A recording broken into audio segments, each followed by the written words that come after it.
Good morning from the top of Windy Ridge in the Gifford-Pinchot National Forest, where you can get a view right into the crater of Mount St. Helens.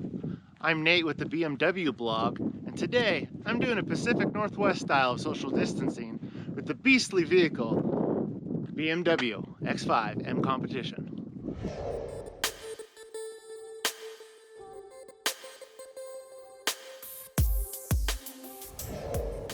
Last night I actually drove up here and camped out of the X5 just so I can take you on a journey from the top of the mountains down to the Pacific Ocean. So let's get out of the wind, hop in the X5 and go for a drive.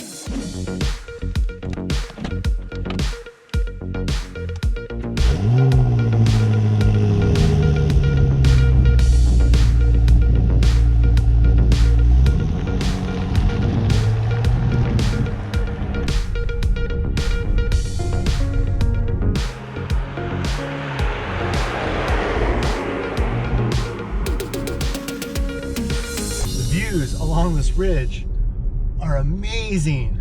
I know I've driven up here, but I don't remember them being this fantastic.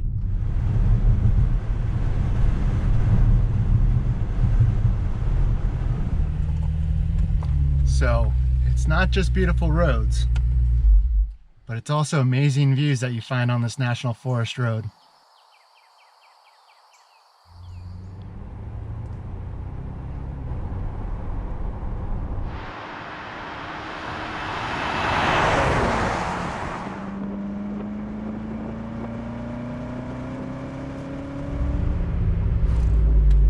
Okay, so everyone asks why the grills are so big, and this is exactly why. Hear that?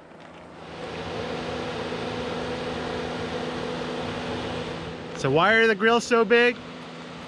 For that reason right there.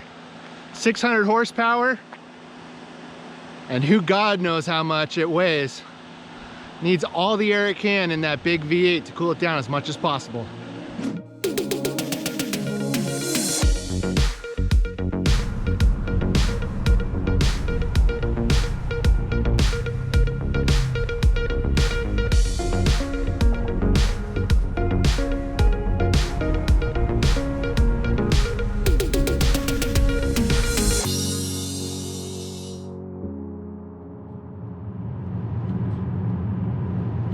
A few years ago, the BMW X5 M was secretly my favorite BMW.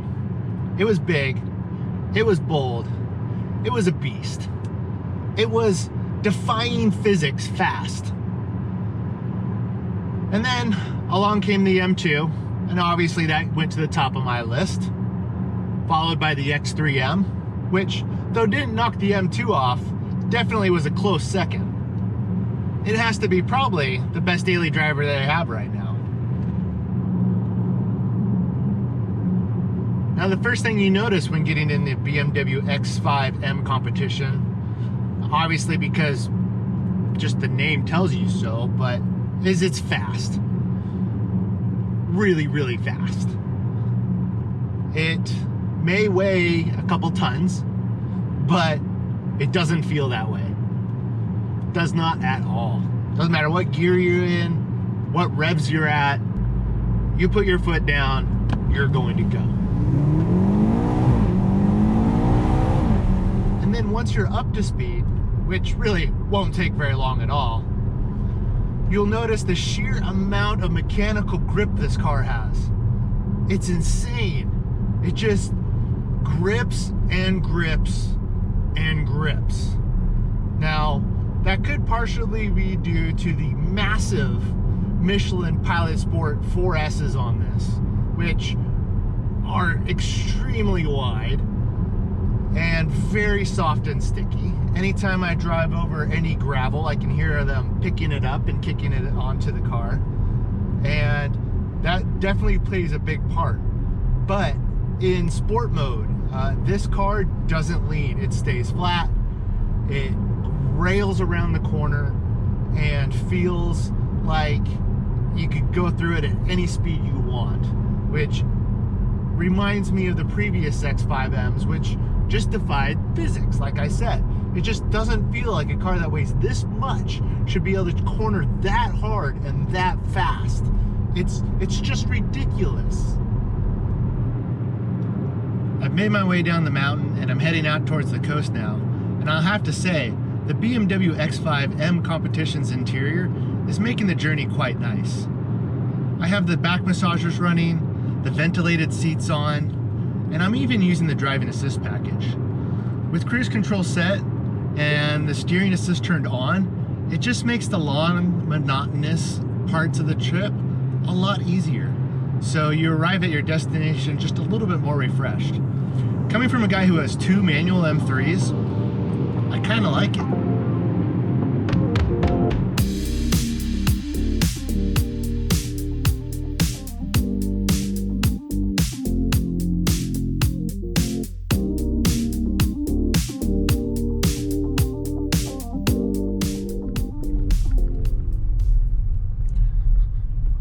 Unfortunately, it looks like it's high tide.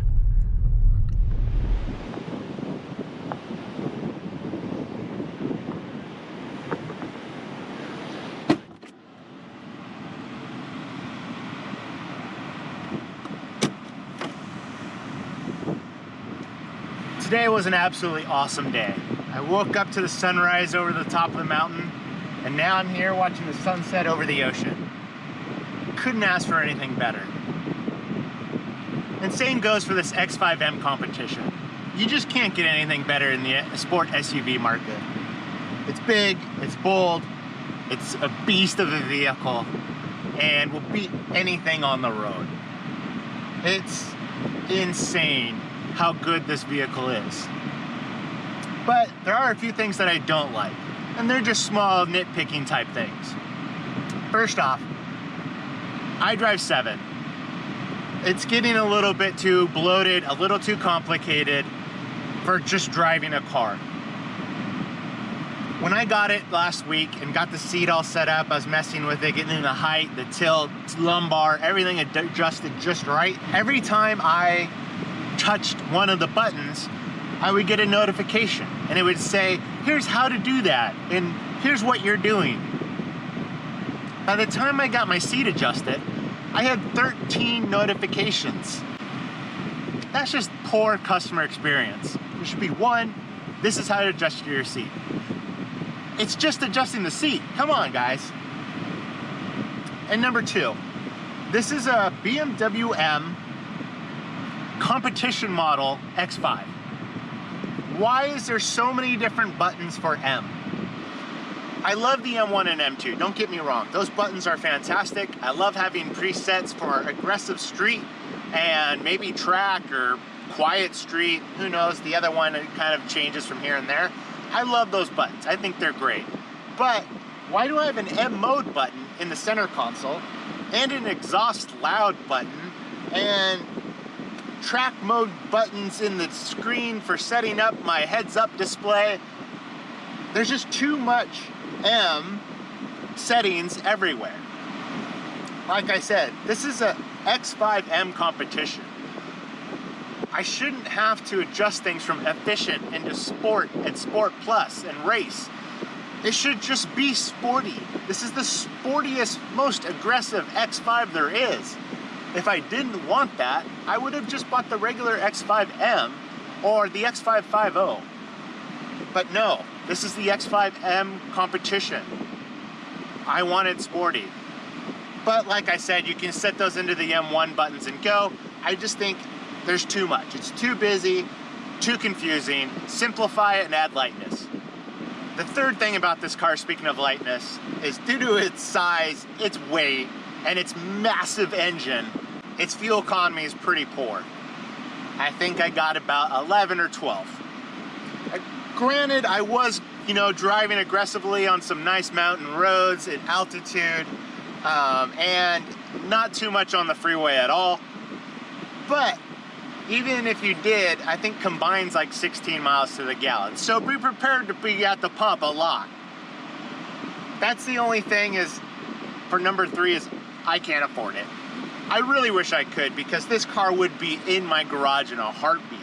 This would be my daily, hands down, because you can do absolutely everything in it. You can throw 5 people in it, you can floor it on the street. You can go up and go snow skiing.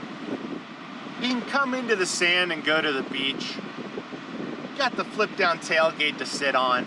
You can camp in the back and watch the sunrise over the mountain even. I had a blast in the X5 M Competition. It is a great car. And though it may not have come to the top of my list, it's definitely right there with the X3M. And that goes to say something, that my top 3 right now would be the M2 Comp, the X3 Comp, and the X5 M Comp. The M3 and M4, granted there's new ones coming, but I haven't driven them yet. 2 SUVs in my top 3. Huh. It's interesting.